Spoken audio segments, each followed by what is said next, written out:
Whether you're a life coach, therapist, biohacker, invested in wellness, or in the healthcare profession, if you have an intention to work in psychedelic spaces, you're in the right place then. If you're called, get involved. But first, get informed. Let's talk the 4 N's: intake, intention, in-space integration, leading to deeper transformations. Psychedelic Coach Podcast, Talk Cole. Walk you through the process, it's all possible. Leave space for the follow-through. Most importantly, integration is not optional.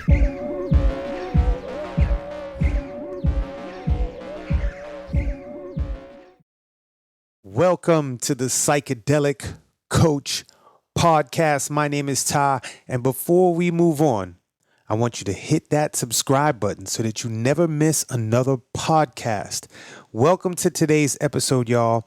Today we are talking about neuroplasticity. And neuroplasticity is a really fancy word. You could say it's a fancy word for habits, right? For creating new habits. And let's start off with neuroplasticity and psychedelics are a buzz complex together. And there's all this talk in the psychedelic world around neuroplasticity. It's a very fancy word.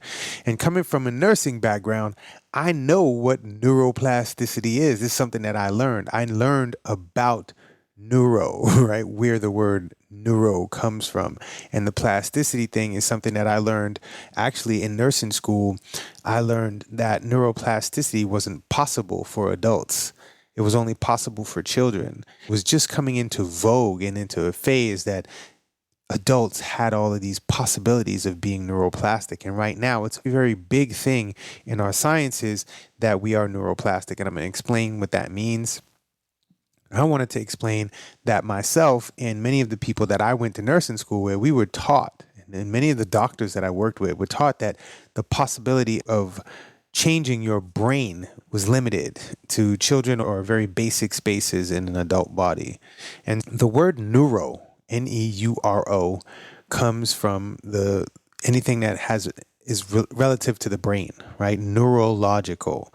And so the cells in the brain, all of the smallest components of the brain are cells called neurons, right? And so neurons, we have billions of neurons in the brain.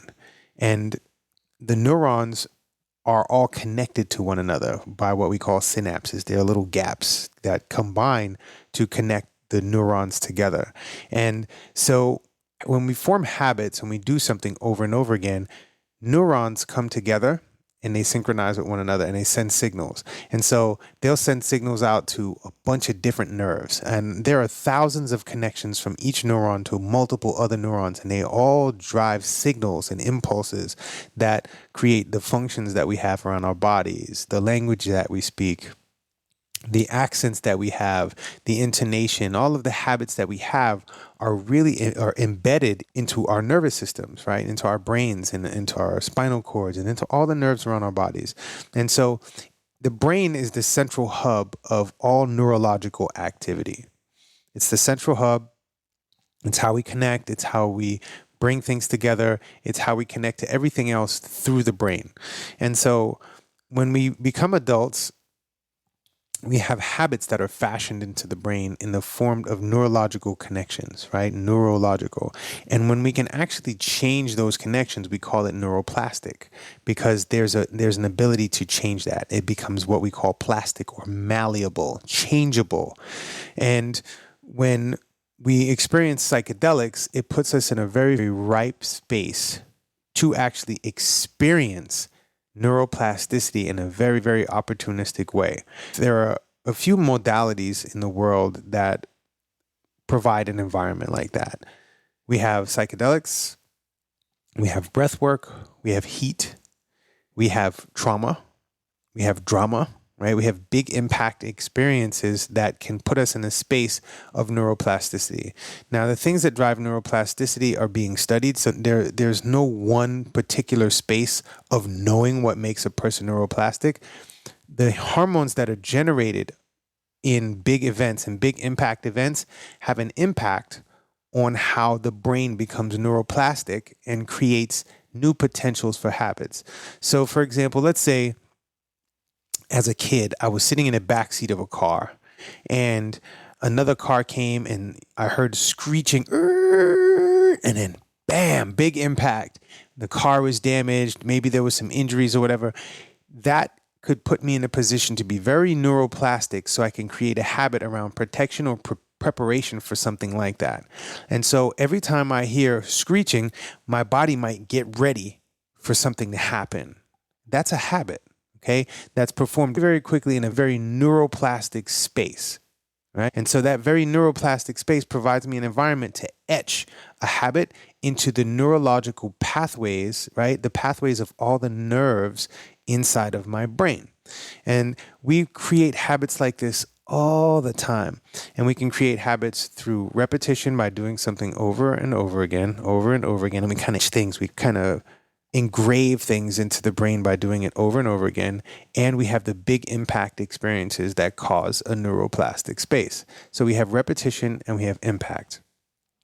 Psychedelics are known to provide an environment in the brain that kind of mimics impact and repetition at the same time, right? It mimics impact and repetition and what they can do by providing an environment for the brain to actually rewire itself, right? And you can rewire this from a space and create new habits in a short period of time with psychedelics. And so you can do this through big high dose experiences, usually have a really big impact space, and microdosing spaces usually provide the impact that's more like repetition over and over again, but at a shorter period of time. And so we are in this position to create these awesome habits, and it actually shakes up the old dynamics in the brain. So we have what we call the default mode network, right? It's a network in the brain of nerves and systems, and they function together to give us kind of our default habits. So like my accent is a default habit. It's default. It's in a default mode network. And so when I go into a psychedelic experience, my default mode network can be disabled or downregulated to switched off so that everything can be changed. And this is why people will speak in different tongues and light languages. Their accents will completely disappear when they speak because that default mode network gets dismantled. It doesn't happen to everybody. Different things happen with different people, but I've seen things like this happen. Like people's accents will totally disappear, or they will totally change, and they'll be able to link on to speaking to things in ways they hadn't before. This comes with habits around eating food. It can come with habits around drinking alcohol, smoking cigarettes. People's default mode that has been programmed into the brain gets dismantled, and they can create a new habit structure right there.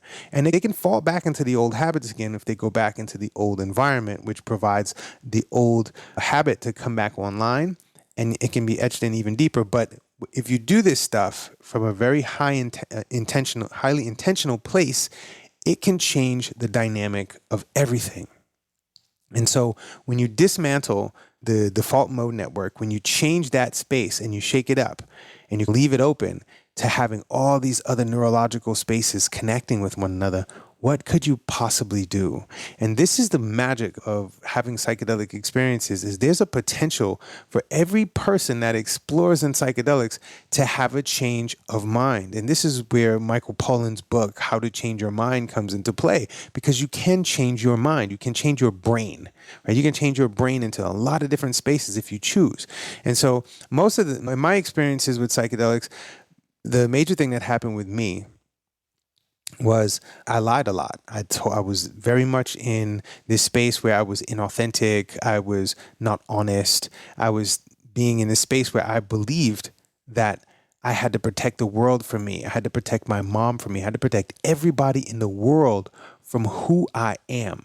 And so in doing that, it caused a tremendous amount of stress and strain on my body, a tremendous amount of stress and strain on my whole existence.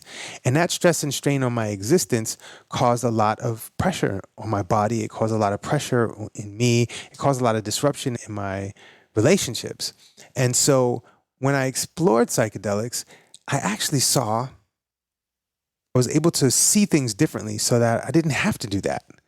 And since I didn't have to do that, what were the other possibilities? And so I explored the other possibilities, and I had really awesome facilitators, and I had very awesome support, and I had Cole supporting me in a space that if I started to fall back into my old stuff, I got reminded. And since I was in a very neuroplastic space, I was able to etch a new habit in of being honest in a shorter period of time than it took me to build up all the lying that I did. And so I started to get out of all of the dishonesty by challenging myself, by actually coming to people and being like, hey, listen, I got something that I didn't tell you a long time ago. I want to be honest about it. Let me do this. Let me move into this space. And I was able to really get myself into this position where I started to understand honesty differently, and I started to feel differently about this. And all of the stories that I had in the past started to melt away, and I started to create habits into being honest, and I started to be honest about everything that I possibly could. I started to express in full about everything that I possibly could, and that changed all of my dynamics. It was amazing. It still is amazing. And so I don't explore psychedelics very often right now. When I do, it is a very purposeful space where I go in with an intention, and I'm looking to create a sort of habit or dismantle an old way of thinking. And another thing that happened with me is I had a lot of negative self-talk, what I would consider negative self-talk. I'm stupid. I'm not enough. I'm all of these different things that were defeating me. And I went into a psychedelic experience, and I saw that there was a potential for me to be outside of all of those belief structures that I had. So the belief structure, right, is a habit. So belief is a habit.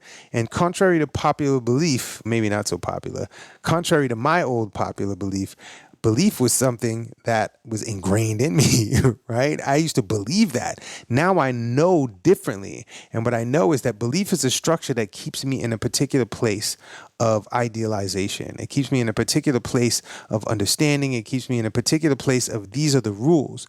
And so when my belief structures got shaken up, I stopped believing that I was worthless. I stopped believing that I was not enough. I started to insert the ideas that I could be anything that I wanted to. I could do anything that I wanted to. And I put myself around people that would fortify that after the experience. And so in that space, I started to change my physiology, my body, my brain, the networks in my brain around the self-talk that I wanted to actually hear. And I started it off. My very first experience, Cole kept asking me, how you doing? How you doing? I was like, I'm okay.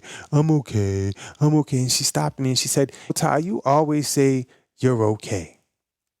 To me, you're awesome. You're amazing. Why can't you be amazing? And I said, I am amazing. And that feeling, there was a feeling that came into me when I said, I'm amazing. And I never really considered that I was amazing. I thought I was talented. I was okay. Everything was okay. It was blasé. And I was like, I'm amazing. And this feeling came over me. And it was this amazing feeling like, oh, I want to feel that. And so what I did was, while I was in this ripe environment to move forward with this, every time somebody asked me how I was, every time I saw somebody, I would ask them how they were. And they'd be like, I'm good, or I'm okay. And they'd be like, how are you? And I'd be like, I'm amazing. And it brought me back to that space where I said, I'm amazing. And I could feel that feeling again because my brain took me back to that space and actually started to produce all the hormones that felt amazing. And so I kept doing that. I kept cycling that over and over while I was in this very neuroplastic space. And then that became a habit. So every time somebody asked me how I was, I would swing back to I'm amazing. And I made a habit out of saying that. And that habit brought me into the position that I was feeling that awesome over and over again. I didn't need any substances. I didn't need to go into that place because my brain was doing all the work. And so I started to play with neuroplasticity in this way.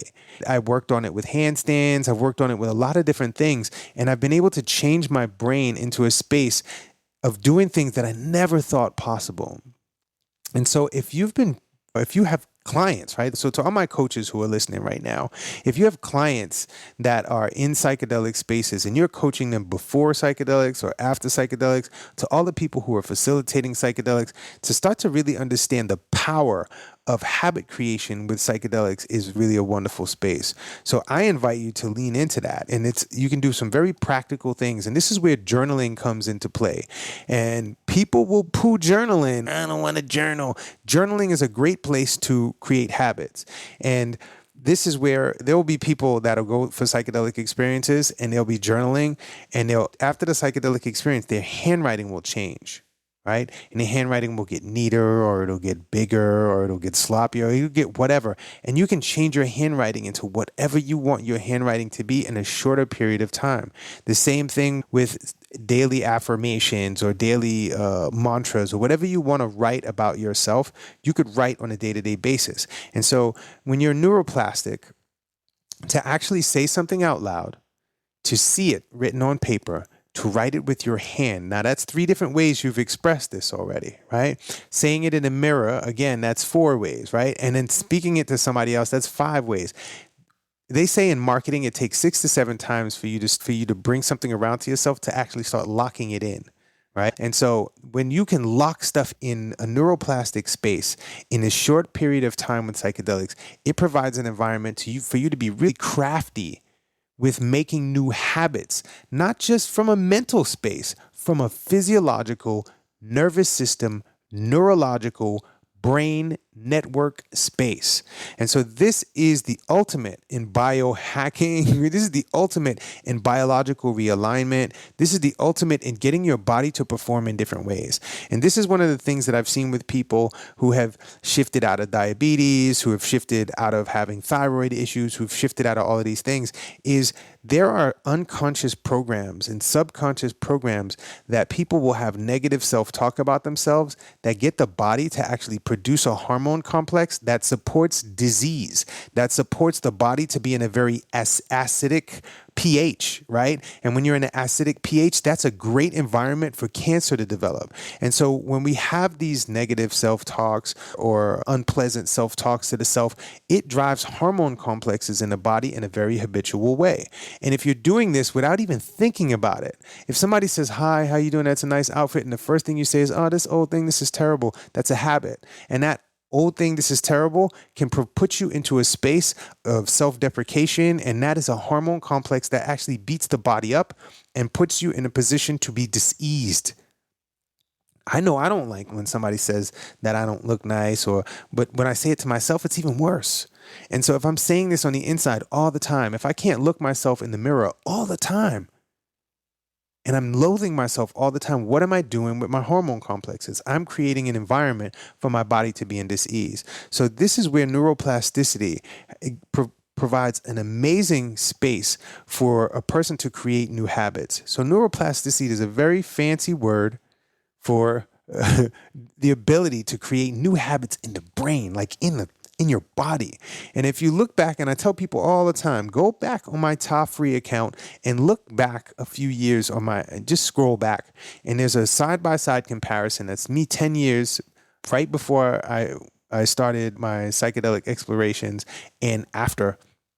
My body, it's day and night. Right? My body is completely revolutionized into something different. And people tell me all the time, "Todd, I don't understand. Every time I see you, there's something new happening. You look younger every time I see you," because I'm taking my body into these spaces of neurological reprogramming, and I'm talking to my body about what I want it to be able to do. And my body is refreshing itself for these new ways of being, for these new ways of thinking, for these new ways of moving, for these new ways of eating, for these new ways of breathing, for these new ways of human interaction. And this is not something that you, who is listening to this right now, who's watching this on video right now, this is not something that is beyond you. This is something that you can totally do. This is something that you can totally lean into. If I can do it, anybody can do it. I am a person just like you, okay? So if you have a belief that, no, this is reserved for people like Ta, that's a belief structure. And that belief structure can be dismantled when your default mode network gets shaken up. And you can start to see that there are other possibilities besides the ones that you have been neurologically programmed into in habit from when you were a kid. All right. And so you can unplug yourself from that. And this is one of the magical things about psychedelics. The wonderful thing about psychedelics with integration is there's a very intentional process of leaning into creating a new neural pathway for you to behave differently, for you to structure your body differently, and for you to have relationships differently in your life. So I invite you to lean into this, y'all. Start to understand what neuroplasticity is. Pop it into your favorite web search, your search engine, and look, neuroplasticity. It's an amazing thing to look into. Go look at all the studies. The studies are everywhere around psychedelics and neuroplasticity. And one of the things I'm gonna leave y'all with this. There's also something called neurogenesis, and neurogenesis is the creation of new nerve cells. And psychedelics, particularly psilocybin, have been shown to fortify neurogenesis, which is the creation of new nerve cells. And this is something that is unprecedented in studies. And they're talking about, there are studies around Parkinson's disease. There's studies around all kind of degenerative neurological disorders that people are growing new nerve cells that are changing their whole situation. So I'm inviting you to look into the studies. This stuff is being researched. This is why psychedelics are really big on the come up right now. This is why the stock market for psychedelics is about $4 billion so far this year. $4 billion. Do the research. If you want links, let me know. I'll send you links to this stuff. $4 billion on the stock market. And psychedelics haven't even been legalized in most places. It's decriminalized in a few places in the United States. I know Canada's big on opening things up. It's starting to open up all over the world. And this is a big deal, y'all. So get on the wagon, do your research, learn about this stuff, listen to the Psychedelic Coach podcast, follow us on Instagram at the Condor Approach. We're sharing all kinds of information, and we want you to avail yourself of this. Start to get informed.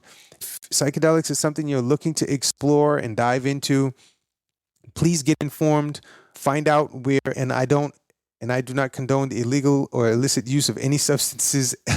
I'm assuming that you're in a space where psychedelics are legal for you. Learn about these things, okay? Because legalization is coming. It's going to be utilized in a lot of places. To be able to integrate this stuff and to be able to support other people in integrating these experiences is tremendously important. Tremendously. And so I'm inviting you to always be in a space of sovereignty in your integration, because integration is always happening. It's not an option. The option is how you integrate, and being able to integrate from a space where you are influencing it as much as possible. You, as the person who's participating in it, is tremendously important. So with that, thank you so much. Please rate, review, subscribe, share this with a friend, share this with somebody you think this might help. Do some research, ask us questions. Go to if you're listening to this on Apple, on iTunes, or whatever it is now, pop a review and give us 5 stars so that more people can hear this, so that more people catch wind of this. It's really important. Algorithms are a thing now. I love you. Thank you so much. I appreciate you. Don't forget to join us for the Condor Approach here in Austin, Texas, June 13th to the 17th, 2023 is going to be awesome. Make sure you sign up for that.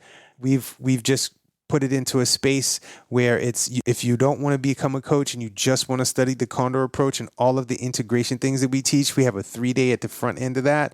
Or you can do the whole coaching thing with the year-long process. It's going to be awesome. And we want to see you there. So remember, rate, review, subscribe, share with a friend. I love you. Thank you. Be free. And don't forget, Integration is not optional.